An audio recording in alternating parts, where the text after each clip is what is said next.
സുഹൃത്തുക്കളെ അസ്സലാമു അലൈക്കും.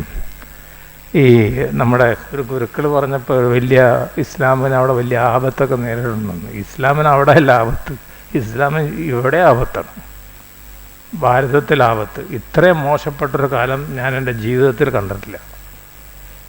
ഇത്രയും പ്രയാസങ്ങൾ നമുക്ക് വായി തുറക്കാൻ പറ്റില്ല. ഉടനെ തന്നെ മീഡിയയിലൊക്കെ നമ്മൾ അടിച്ച് പരത്തണം. എന്നാൽ നമ്മളെ ആൾക്കാരത് വല്ലതും വായിക്കുന്നുണ്ടോ? അവരതൊന്നും വായിക്കുന്നില്ല. അവർ പഠിക്കുകയോ വായിക്കുകയോ ഒന്നും അവർ ചെയ്യുന്നില്ല. അവർ ഒരു നിര തന്നെ ഉണ്ടാക്കിയിട്ടുണ്ട് നമ്മളെ ആക്രമിക്കാനായിട്ട്. പല രീതിയിലാണ് എൻ്റെ ആക്രമണം. ഇപ്പോൾ ഇന്ന് കണ്ടില്ലേ, സുപ്രീം കോടതി പറഞ്ഞിട്ടുണ്ടല്ലോ നിങ്ങൾ സിവിൽ കോഡ് നടപ്പാക്കണം. എന്നാൽ തന്നെ പുതിയ ന്യൂസാണ് സിവിൽ കോഡ് നടപ്പാക്കണം. അപ്പോൾ അങ്ങനെയുള്ളൊരു സാഹചര്യം, ഇപ്പോൾ ഇവിടെ ഈ സാഹചര്യം ലോകമെമ്പാടും എന്താ സാഹചര്യം? പാകിസ്ഥാനും അഫ്ഗാനിസ്ഥാനും യുദ്ധം, ബംഗ്ലാദേശിലെ ആഭ്യന്തര കലാപം, അവിടെ ഗൾഫിൽ നമ്മുടെ കൂട്ടത്തിൽ തന്നെ 2 വിഭാഗം ആൾക്കാർ. പാണക്കാട് തങ്ങളെന്തോ പറഞ്ഞപ്പോൾ അതിനെതിരായിട്ടൊരു പോസ്റ്റ്. പാണക്കാട് തങ്ങൾ പറഞ്ഞാണ് കറക്റ്റ്. എന്താ കാര്യം എന്നറിയോ? സംഭവം ഇപ്പോഴത്തെ കാര്യമൊക്കെ ശരി തന്നെ, പക്ഷെ ഇതിന് മുമ്പും കൂടെ നമ്മൾ ചിന്തിക്കണമല്ലോ. ഇതിന് മുമ്പുള്ള കാര്യങ്ങളെപ്പറ്റി പഠിക്കണം. ഞാൻ ഇറാൻ അനുകൂലമായിട്ടാണ് പറഞ്ഞുകൊണ്ടിരിക്കുന്നത്, പക്ഷെ അതിൻ്റെ ഒരു പശ്ചാത്തലം, ബാക്കിയൊരു പശ്ചാത്തലമുണ്ട്. അവരൊരു യുദ്ധത്തിലും പങ്കെടുത്തില്ലല്ലോ. അറബ് രാഷ്ട്രങ്ങൾ പല യുദ്ധത്തിൽ പങ്കെടുത്തു, അവർ തോറ്റ് തരിപ്പണമായിപ്പോയി. ഇവരുണ്ടായോ? സോവിയറ്റ് യൂണിയൻ തകർന്നതോടുകൂടി അവർക്ക് യാതൊരു രക്ഷയില്ലാതായി. ഇപ്പോൾ അവരെല്ലാം പോയി കീഴടങ്ങിയതാണ്. അതുകൊണ്ട് നമ്മൾ രക്ഷപ്പെട്ടു. അവർ കീഴടങ്ങിയിട്ടില്ലായിരുന്നു വിചാരിച്ചു, അമേരിക്കയായിട്ടുള്ളൊരു ഒത്തുതീർപ്പിലെത്തിയിട്ടില്ലായിരുന്നെങ്കിൽ നമ്മുടെ ആൾക്കാരൊക്കെ അവിടെ ഉണ്ടാവും. നമ്മുടെ എല്ലാവരും വീട്ടിൽ അറ്റ്ലീസ്റ്റ് ഒരാളെങ്കിലും അവിടെ അന്നമെത്തിക്കുന്നവരുണ്ട്. അപ്പോൾ അവരെ തള്ളി പറയാനൊന്നും പറ്റൂല. നമുക്ക് കുറച്ച് ഇപ്പുറത്തും പറയാം, കുറച്ച് അപ്പുറത്തും പറയാം. കാരണം നമുക്ക് തന്നെ അറിഞ്ഞുകൂടെ ഇത് എങ്ങോട്ടാ പോകണമെന്നുള്ളൂ. ഇറാൻ അയച്ച മിസൈലുകൾ ആദ്യ കാലഘട്ടത്തിലൊക്കെ അവർ ചെയ്തിരിക്കുന്നത് ഷിയ മിലിഷ്യയാണ്. ഹൂത്തിയും മനസ്സിലായില്ലേ, ഇവരുമൊക്കെ നമ്മുടെ എന്താ പറയുക, ഹമാസ് ഒഴികെ, ഹമാസല്ല, ഹിസ്ബുള്ളയും ഹിമയും ഇതൊക്കെ ഷിയായിട്ടാണ്. എന്നിട്ട് അവരവിടെ ആഭ്യന്തര കലാപത്തിൽ ഏർപ്പെട്ടിരിക്കുകയാണ്. യമനും സൗദി അറേബ്യയും കൂടെ തമ്മിൽ, യമൻ്റെ ഉള്ളിൽ തന്നെയൊക്കെ ഇട്ട്. അപ്പോൾ അതിൽ വെറുതെ കയറിയിട്ട് നമ്മൾ അഭിപ്രായം പറഞ്ഞാൽ ശരിയാവില്ല. അത്ര കോംപ്ലിക്കേറ്റഡ് ആയിട്ടുള്ള ഒരു സംഭവമാണ്. പിന്നെ ഒരു കാര്യത്തിൽ നമുക്ക് യോജിക്കുക, ഇസ്ലാമിൻ്റെ ഏറ്റവും വലിയ ശത്രു ഏതാണെന്ന് ചോദിച്ചാൽ അയാത്തുള്ള ഖുമൈനി പറഞ്ഞത് തന്നെയാണ്, ദ സാത്താൻ ഇൻ വൈറ്റ് ഹൗസ്. ആ നിലക്ക് നമ്മളെല്ലാവരും ഇപ്പം നമ്മളൊന്നും പറയില്ല ഇറാൻ. ഇപ്പം നമ്മൾ ഇറാനെ എതിർത്തൊന്നും പറയില്ല. പക്ഷേ എന്ന് പറയുമ്പോൾ എപ്പോഴും ഒരു തടയിട്ട് വെക്കണം, അല്ലെങ്കിൽ പിന്നീട് പറയാം നിങ്ങളിങ്ങനെ പറഞ്ഞല്ലേ പിടിയോ. അപ്പോൾ ഇതിന് കുറേ കൊല്ലങ്ങളായിട്ട് സുന്നി ഷിയ യുദ്ധം നടക്കുന്നുണ്ട് അവിടെ. ഇറാഖ് ഇറാൻ യുദ്ധം 10 കൊല്ലം നടന്നല്ലോ. അത് സുന്നി ഷിയ യുദ്ധമാണ്. ഇറാഖ് സുന്നി രാഷ്ട്രവും ഇവർ ഷിയ രാഷ്ട്രവും തമ്മിലുള്ള പോരാട്ടം 10 കൊല്ലം നടന്നു. ആ സമയത്ത് ഇറാൻ വെടിക്കോപ്പുകൾ വാങ്ങിച്ചിരുന്നത് ഇസ്രായേലിൻ്റെ അടുത്ത് നിന്നാണ്. അപ്പോൾ അവരെല്ലാവരും അവരുടെ സൗകര്യാർത്ഥം അങ്ങോട്ടും ഇങ്ങോട്ടും ഒക്കെ പല പല കാര്യങ്ങൾ ചെയ്തുകൊണ്ടിരിക്കുന്നുണ്ട്. ഞാൻ പറഞ്ഞു വരുന്നതിൻ്റെ കാര്യം എന്താണെന്ന് വെച്ചാൽ, നമ്മൾ വല്ലാതെ വാചാലാവണ്ട, ഭയങ്കരമായിട്ടൊരു സൈഡ് എടുക്കേണ്ട ആവശ്യമില്ല. 2 സൈഡുണ്ട്, 2 വശങ്ങളുണ്ട്. ഒരു വശം നമ്മൾ നോക്കുമ്പോൾ നമ്മളൊരു ഭാഗം ശ്രദ്ധിക്കുന്നുണ്ട്. നമ്മളുടെ ഇൻട്രസ്റ്റ് എവിടെയാണ്? വ്യക്തിപരമായിട്ട് എല്ലാവരും അവരുടെ ഇൻട്രസ്റ്റ് നോക്കണം, അവരുടെ താല്പര്യങ്ങൾ നോക്കണം. പിന്നെ നമ്മളിപ്പോൾ പറഞ്ഞ ഐക്യത്തെ പറ്റിയിട്ട്, ഐക്യമുണ്ടോ? കേരളത്തിൽ ഐക്യമുണ്ടോ?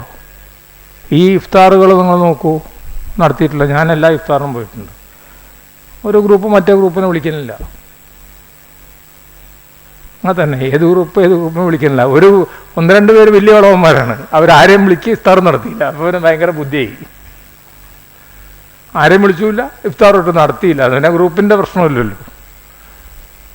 അപ്പോൾ ഇത്രയും വലിയൊരു ആപൽ ഘട്ടത്തിൽ പോലും ഇവിടെ പോലും ഈ വഴക്ക് തീരുന്നില്ലല്ലോ. ആകെ എല്ലാവരെയും വിളിക്കുന്നതെന്ന് പറഞ്ഞാൽ മുസ്ലിം ലീഗും MES-ഉം വിളിക്കും. അപ്പോൾ MES-ന് ഇപ്പോൾ കുറച്ചൊരു സെൻട്രൽ കമ്മിറ്റിക്ക് ഒരു അഭിപ്രായ വ്യത്യാസമുണ്ട്. നമ്മളെ വിളിക്കാത്തവർ നമ്മൾ വിളിക്കണ്ട, അവർ നടത്തണില്ല എന്ന് പറഞ്ഞിട്ട് നമ്മളെ വിളിക്കാതിരുന്നാലോ? ഞാൻ അതിനെ പറ്റിയിട്ടൊരു തമാശ പറയാം. ഞങ്ങൾ ഈ പ്രശ്നം ആരംഭിക്കുമ്പോൾ ഇഫ്താറുകൾ ആരംഭിച്ചു തുടങ്ങിയ കാലഘട്ടത്തിൽ ഫസ്റ്റ് ലീഗിനെ വിളിക്കും, 2 KNMനെ വിളിക്കും, 3 സമസ്തയെ വിളിക്കും, 2 KNMനെ വിളിക്കും, AP വരില്ല, പിന്നെ ജമാഅത്തെ ഇസ്ലാമിനെ വിളിക്കും, 5-ാമതായിട്ട് എന്നെ വിളിക്കും. ഇപ്പം ഞാൻ 12-ാമനായി. കാരണം 4 മുജാഹിദും 4 സുന്നിയും മുജാഹിദ് എല്ലാം കൂടെ കൂടിയിട്ട് ഞാൻ 12-ാമൻ. അപ്പോൾ ഞാൻ തമാശ പറയാം, ഞാൻ വൈകി വന്നുള്ളുണ്ട്, എന്നെ ബുദ്ധിമുട്ടിക്കരുത്. ഇത് 12-ാമന് മാത്രമല്ല, ചിലർ ഭയങ്കര വാചാലമായിട്ട് സംസാരിച്ചിട്ട് ടൈമൊന്നും നോക്കൂല. അപ്പോൾ ഇത് കൊടുക്കുന്നതിന് ജസ്റ്റ് മുമ്പായിട്ട് അവർ നിർത്തുള്ളൂ. അപ്പോൾ അതാണ് സ്ഥിതി. ഇപ്പോൾ 12 ഓർഗനൈസേഷൻ ഉണ്ട്. ഇതിന് വേറെ സംഭവമുണ്ട്. പാണക്കാട് തങ്ങൾ വിളിക്കുന്ന മുസ്ലിം സമുദായ സംഘടനകളുടെ മീറ്റിംഗ് ഉണ്ട്. വർഷങ്ങളോളായിട്ടുള്ളതാണത്. ഞങ്ങൾ പോകുന്നു, മനസ്സിലായില്ല. ഗവൺമെൻറ് ഏതായാലും ഞങ്ങൾ പോയിരുന്നു. അഭിപ്രായ വ്യത്യാസം ഉണ്ടെങ്കിൽ അഭിപ്രായ വ്യത്യാസം പറയും. സമരങ്ങൾ വിളിച്ചാൽ സമരങ്ങൾക്ക് പങ്കെടുക്കുന്നതാണ് നമ്മൾ പങ്കെടുത്തിട്ടുണ്ട് എല്ലാത്തിലും. അവിടെയും പോയിട്ട് ഇപ്പോൾ ഇത് തന്നെ സ്ഥിതി. അതുമാത്രമല്ല, ഇത് കൊച്ചായിക്കൊണ്ടിരിക്കുന്നു. നമ്മൾ വലുതായിക്കൊണ്ടിരിക്കുന്നു, അവർ കൊച്ചായിക്കൊണ്ടിരിക്കുന്നു.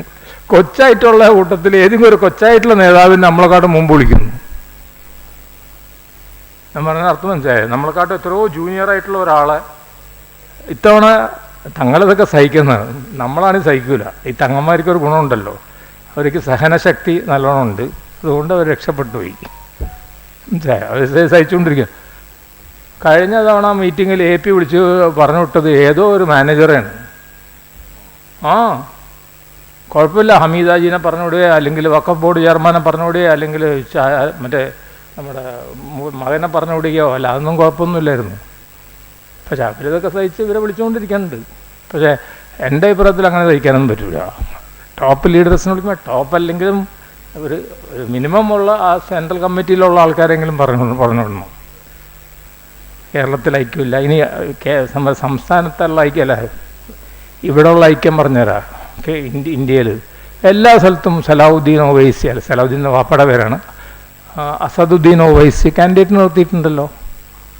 ബീഹാറിൽ കോൺഗ്രസിനെ തോൽപ്പിക്കാനായിട്ട്, മഹാരാഷ്ട്രയിൽ കോൺഗ്രസിനെ തോൽപ്പിക്കാനായിട്ട് എല്ലായിടത്തും. പിന്നെ ഇപ്പോൾ ബംഗാളിൽ നിർത്തുന്നുണ്ട്. എവിടെ ഒരു മുസ്ലിം പോപ്പുലേഷൻ ഉണ്ടോ അവിടെ കാൻഡിഡേറ്റ് നിർത്തും. കാൻഡിഡേറ്റിനെ നിർത്തിക്കഴിഞ്ഞാൽ മുസ്ലിം വോട്ട് ഡിവൈഡ് ചെയ്ത് പോയിട്ട് മറ്റുള്ളവർ ജയിക്കും. പിടിയില്ല. അപ്പോൾ അവിടെ ഐക്യമില്ല. അപ്പോൾ നമ്മൾ ഐക്യത്തെ പറ്റി പറയുമ്പോൾ ഈ കാര്യങ്ങൾ കൂടെ ഓർക്കണം. പക്ഷേ ഏറ്റവും ചുരുങ്ങിയത് കേരളത്തിൽ നമുക്ക് ഐക്യം വേണം. ആ ഐക്യത്തിനുള്ള ശ്രമം പാണക്കാട് തങ്ങൾ നടത്തുന്നതുകൊണ്ടാണ് എനിക്ക് അങ്ങോട്ട് വലിയ താല്പര്യം സ്നേഹമുള്ളത്. ഞാൻ എത്രയോ കൊല്ലമായിട്ട് നോക്കിയിട്ടുണ്ട്. അവർ അവഹേളിച്ചെന്നോ ഈക്വലായിട്ട് നിർത്തിയെന്നൊന്നും അവർ പറയാറില്ല. ആളെന്തിനാ വന്നത്, ഈ ആളെന്തിനാ വന്നത്, മറ്റേ ആളെന്താ വരാത്തത്, അങ്ങനെയൊക്കെ ചോദിക്കാമല്ലോ. പറയാൻ സാധില്ല. അപ്പുറത്ത് പ്രധാനപ്പെട്ട ആളല്ലല്ലോ വന്നത് എന്നുള്ളത്. അത് അവരത് മൈൻഡ് ചെയ്യുന്നില്ല. ആരും വന്നാലും കുഴപ്പമില്ല എന്നുള്ള മട്ടില്ല. അപ്പോൾ ഏതായാലും വളരെ മോശപ്പെട്ട കാലഘട്ടത്തിലാണ്. ഇപ്പോൾ വർത്തമാനം പറഞ്ഞാൽ തന്നെ ഇപ്പോൾ പേടിക്കണം. കാരണം എന്തെങ്കിലും ഒരു വർത്തമാനം പറഞ്ഞാൽ അതിൻ്റെ ഇടയിലിട്ടിട്ട് കട്ട് ചെയ്തിട്ട് വേറെ കഷ്ണമാക്കിയിട്ട് വേറെയായിട്ട് പ്രചരിപ്പിക്കും. കേരള മുജാഹിദീൻ KNMൻ്റെ മീറ്റിങ്ങിന്, വലിയ മീറ്റിങ്ങിന് ഞാൻ പോയിട്ട് അവിടെ ഞാൻ പ്രസംഗിച്ചു. ഏത് കോൺഗ്രസ് ഭരണകാലത്ത് മുസ്ലിം സമുദായത്തിന് കിട്ടിയ നേട്ടങ്ങളെ പറ്റിയിട്ട് അത് കട്ട് ചെയ്തിട്ടിട്ട് വർഗീയമായിട്ട് പ്രചരിപ്പിച്ച് കോൺഗ്രസ്, ഹസൽ ഗഫൂർ തന്നെ പറഞ്ഞിട്ടില്ലേ, കോൺഗ്രസ് കാലത്ത് വാരിക്കോരി കൊടുത്തു. അപ്പോൾ നിങ്ങൾ കണ്ടാണോ അത്? അതൊരു സത്യമല്ലേ? കോൺഗ്രസ് കാലത്ത് വാരിക്കോരി കൊടുത്തിട്ടുണ്ടെന്ന് ഇപ്പം മനസ്സിലായാലും നിങ്ങൾക്ക് അതൊന്നും കിട്ടണില്ല എന്നുള്ളത്. കോൺഗ്രസ് കാലത്ത് 10-12 കേന്ദ്രമന്ത്രിമാരുണ്ടായിരുന്നു, 62 MP മാരുണ്ടായിരുന്നു, എത്ര ഗവർണർമാരുണ്ടായിരുന്നു. ഇത് കോൺഗ്രസ് എന്നല്ല കേട്ടോ, ഞാൻ സെക്കുലർ എന്ന് പറഞ്ഞു. അതിൽ ജനതാ പാർട്ടിയോ ജനതാദൾ ഭരിച്ചിരുന്നപ്പോഴും ഇങ്ങനെ തന്നെയാണ്. അത് സെക്കുലർ പാർട്ടികൾ ഉണ്ടായിരുന്നു. അത് കട്ട് ചെയ്തിടുക, നമ്മളെയൊക്കെ വർഗീയവാദികളായിട്ട് ചിത്രീകരിക്കുക. അപ്പോൾ വളരെ സൂക്ഷിക്കണം. MESകാർക്ക് പിന്നെ അത് ഗുണമുണ്ട്. പിന്നെ അവർ അധികം സംസാരിക്കാത്തതുകൊണ്ട്, നമ്മുടെ തങ്ങളുടെയൊക്കെ മാതിരി ആയതുകൊണ്ട് കുഴപ്പമില്ല. അവർ വെറുതെ കയറി എന്തെങ്കിലും പറഞ്ഞത്. ഒരു കാര്യം കൂടെ വേണം പറയാം. നമ്മുടെ അച്ചടക്കത്തിൻ്റെ ഒരു മെച്ചമാണത്. ഈ കഴിഞ്ഞ 30 വർഷത്തോളമായിട്ട് അല്ലെങ്കിൽ 25 വർഷം കഴിഞ്ഞ് ഞാൻ ഇവിടെ നേതൃത്വത്തിൽ വന്നതിന് ശേഷം നിങ്ങൾ ഒരു ശബ്ദമല്ലേ കേൾക്കൂ. ആ ശബ്ദത്തിനോട് നിങ്ങൾക്ക് എതിരായപ്പോഴാണെങ്കിൽ നിങ്ങൾക്ക് ഫോണിൽ വിളിക്കാം, എന്നോട് പറയാം ഡോക്ടറെ പറഞ്ഞത് തെറ്റായിപ്പോയി, അങ്ങനെയാണെന്നുള്ളത് നമുക്ക് തിരുത്താം. ഇപ്പോഴും തിരുത്താം. പിടിയിട്ടില്ല, നമുക്ക് എപ്പോഴും തിരുത്താം. ഞാൻ പറയുന്നത് ആ സന്ദർഭത്തിലെ കാര്യങ്ങളാണ് ഞാൻ പറയുന്നത്. ഇപ്പോൾ ഞാൻ ഈ പറഞ്ഞ ഗൾഫ് യുദ്ധത്തിനെ പറ്റി എൻ്റെ വികാരം ഇറാൻ്റെ കൂടെ തന്നെയാണ്. പക്ഷെ എൻ്റെ അക്കൽ അത് ഗൾഫിൻ്റെ കൂടെയാണ്. കാരണം എൻ്റെ മകനടക്കമുള്ളൊരു ആ എയർപോർട്ടിൻ്റെ അടുത്ത് താമസിക്കുന്നുണ്ട്. നമ്മളെല്ലാവരും ആൾക്കാർ താമസിക്കുന്നുണ്ട്. ഇപ്പോൾ തന്നെ ഉബൈദ് ഇപ്പം ഇങ്ങോട്ട് തിരിച്ചു വന്നതിനെ കൊണ്ട്, അല്ലെങ്കിൽ ബോംബ് ആദ്യം തലയുടെ നിങ്ങളുടെ മുകളിൽ വീഴ, ഏറ്റവും വിളവനെ നോക്കിയിട്ട് ഒറ്റ ബോംബിട്ടേക്കാൻ. അപ്പോൾ ആ നിലക്ക് നമ്മളെടുത്തിട്ടുള്ള സ്റ്റാൻഡ് ഇപ്പോൾ ഏതായാലും നമ്മളെടുത്ത സ്റ്റാൻഡ് എല്ലാവരും അംഗീകരിച്ചു. കുറച്ചപ്പുറത്തും കുറച്ചിപ്പുറത്തും ഉള്ളത് ഏതായാലും സർവശക്തനോട് നമ്മൾ ഇതാക്കുക, പ്രാർത്ഥിക്കുക. ഇതിൽ വേറെ വലിയൊരു ബുദ്ധിമുട്ടുണ്ട് നമുക്ക്. എന്തെങ്കിലും ഒന്ന് അവിടെ ചെയ്യണം എന്ന് വിചാരിച്ചാൽ അതും ചെയ്യാൻ പറ്റില്ല നമുക്ക്. ഇപ്പോൾ ഗാസയിൽ ഇത്ര ബുദ്ധിമുട്ട് അനുഭവിച്ചു. ഞാൻ ഒരുപാട് വഴി നോക്കി നമുക്ക് എന്തെങ്കിലും സാധനം അവിടെ എത്തിക്കാൻ പറ്റുമോ, കാര്യമായിട്ട് ചെറിയ സാധനം അങ്ങനത്തെ ഒന്നും യാതൊരു തരത്തിലുള്ള സംവിധാനവും നമ്മുടെ രാജ്യത്തില്ല. പിന്നെ നമ്മുടെ രാജ്യത്ത് നമ്മുടെ ഗവൺമെൻറ്റിൻ്റെ സമീപനങ്ങൾ നോക്ക്. ഒരു ദിവസം UN പോയിട്ട് ഒരു രീതിയിൽ വോട്ട് ചെയ്യും, പിറ്റേ ദിവസം വേറെ രീതിയിൽ വോട്ട് ചെയ്യും. ഒരു ദിവസം അവിടെ പോയിട്ട് അവാർഡ് വാങ്ങും, ഷെയ്ഖുമാരുടെ അടുത്ത് നിന്നൊക്കെ അവാർഡ് വാങ്ങും. തിരിച്ചിവിടെ വന്നിട്ട് നിങ്ങൾക്ക് അറിയാം എന്ത് ചെയ്യണം എന്നുള്ളത്. അത് ഇപ്പോഴും എല്ലാവരും ചോദിക്കണം നിങ്ങൾക്ക് വല്ല നിലപാടുണ്ടോ. ജനം ചോദിക്കുന്നുണ്ട്, മീഡിയയിൽ ചോദിക്കുന്നു നിങ്ങൾക്ക് വല്ല നിലപാടുണ്ടോ എന്ന്. കേന്ദ്ര സർക്കാരിന് ഈ കാര്യത്തിൽ ഒരു നിലപാടുമില്ല. സർക്കാർ ഒരു നിലപാടുമില്ലാത്ത രീതിയിലാണ് നീങ്ങുന്നത്. പിന്നെ ഇല്ലാത്ത കള്ളപ്രചാരണം നടത്തേണ്ടത്. ഇസ്രായേൽ നമ്മളുടെ സുഹൃത്താണ്. ഇസ്രായേൽ നമ്മളുടെ വലിയ കച്ചവടമുണ്ട്. കച്ചവടം എന്താണെന്ന് ഞാൻ പറഞ്ഞുതരാം. നമ്മൾ ഇസ്രായേലിൽ നിന്ന് സാധനങ്ങൾ വാങ്ങണമെന്നേ, നമ്മുടെ സാധനം അവർ വാങ്ങുന്നില്ല, ഒരു സാധനവും വാങ്ങുന്നില്ല. നമ്മൾ അവരുടെ നിന്ന് വലിയ വില കൊടുത്ത സാധനം, ഇതേ സാധനങ്ങൾ വെടിക്കോപ്പൊക്കെ തന്നെ ചൈനയിൽ നിന്നോ അല്ലെങ്കിൽ റഷ്യയിൽ നിന്നോ വാങ്ങിയാൽ ചെറിയ പൈസ കിട്ടും. ഇനി യുദ്ധത്തിലൊരു സംഭവം കൂടെ പറയാം, നിങ്ങൾ വായിച്ചു കാണും. സാമ്പത്തിക യുദ്ധമായിട്ടിത് മാറണം. സാമ്പത്തിക യുദ്ധമായിട്ട് മാറുമ്പോൾ അത് ഇറാന് ഗുണകരമായിട്ടേ വരുള്ളൂ. കാരണം ഇറാൻ്റെ ഒരു റോക്കറ്റിൻ്റെ 10 ഇരട്ടി കോസ്റ്റാണ് അവരുടെ ഒരു മിസൈലിന്. പിന്നെ ഡ്രോൺ യുദ്ധം കണ്ടുപിടിച്ച ആരാന്ന് വെച്ചാൽ ഈ ലോകത്ത് അത് ഇവരാണ്. ഡ്രോൺ യുദ്ധം എന്ന് പറയുന്ന സാധനം മുമ്പിൽ, അതുപോലെ ബുദ്ധിപൂർവ്വമാണ് ഇവർ ഡ്രോൺ വിടുന്നത്. 10 ഡ്രോൺ വിടുന്നുണ്ടെങ്കിൽ അതിൽ 2 ബോംബുള്ളൂ. പക്ഷേ ഇതിനകത്ത് മറിക്കാനായിട്ട് വിടുന്ന മിസൈലിൻ്റെ ചിലവ് ചിലപ്പോൾ 10 ഇരട്ടി 20-25 ഇരട്ടിയാണ്. അതുണ്ടാക്കാനുള്ള റീപ്ലേസ് ചെയ്യണമല്ലോ ഉണ്ടാക്കാൻ. ഡ്രോൺ ഉണ്ടാക്കാൻ പ്രശ്നമൊന്നുമില്ല. 10-500 ഡ്രോണൊക്കെ ഒരു മാസം ഉണ്ടാക്കാൻ പറ്റും ഇതുണ്ടാക്കണം.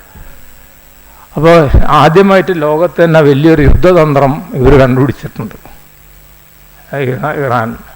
നമ്മളാരും മുമ്പ് ഡ്രോണെന്നൊന്നും കേട്ടിട്ടില്ല.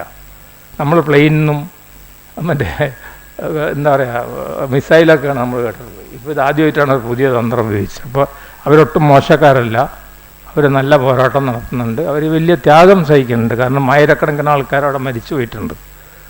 അതിൻ്റെ വലിയ ത്യാഗം. പക്ഷേ അവർ ഇവരൊക്കെ ഒരു കാര്യം മനസ്സിലാക്കി കൊടുത്ത്, എന്തെന്ന്, നിങ്ങൾക്കും നിങ്ങളെ ആക്രമിക്കാൻ പറ്റും ഒന്ന്. രണ്ടാമത്തെ കാര്യം, ഗൾഫ് രാജ്യങ്ങൾക്കും കൂടെ ഒരു മുന്നറിയിപ്പ് കൊടുത്തവർ, അതായത് അമേരിക്കയുടെ ഡിഫൻസ് ഉണ്ടായതുകൊണ്ടൊന്നും കാര്യമില്ലാന്ന്.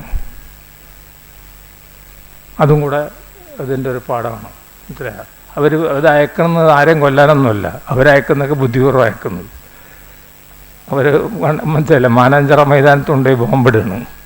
ആ ബിൽഡിങ്ങിൻ്റെ മുകളിലൊന്നും വീഴ്ത്തിയ ജനത്തിന് ജീവഹാനി വരാതെ നോക്കുന്നതാണ്. അപ്പോൾ ഇത്രയൊക്കെയാണ് ആ യുദ്ധത്തിനെ പറ്റി ഞാൻ ഇത്ര സംസാരിച്ചുകൊണ്ടിരുന്നത്. ആബിദ് ഹുസൈൻ തങ്ങൾ വരട്ടെ എന്ന് വിചാരിച്ചിട്ടാണ്. പിന്നെ അടുത്തൊരു കാര്യം കൂടെ പറയാം. വലിയ ഇടയിലെ ന്യൂസ് പറയും. ഇതൊക്കെ കംപ്ലീറ്റ് കുപ്രചാരം നടക്കണം. ഇസ്രായേലിൽ ഒരുപാട് പേര് ജോലി ചെയ്യുന്നുണ്ട്. നമ്മുടെ ആര് ജോലി ചെയ്യണം? ആകെ 10,000 പേര് ജോലിയുണ്ട്. അവിടെ എന്ത് യൂണിവേഴ്സിറ്റിയാണ് ഉള്ളത്?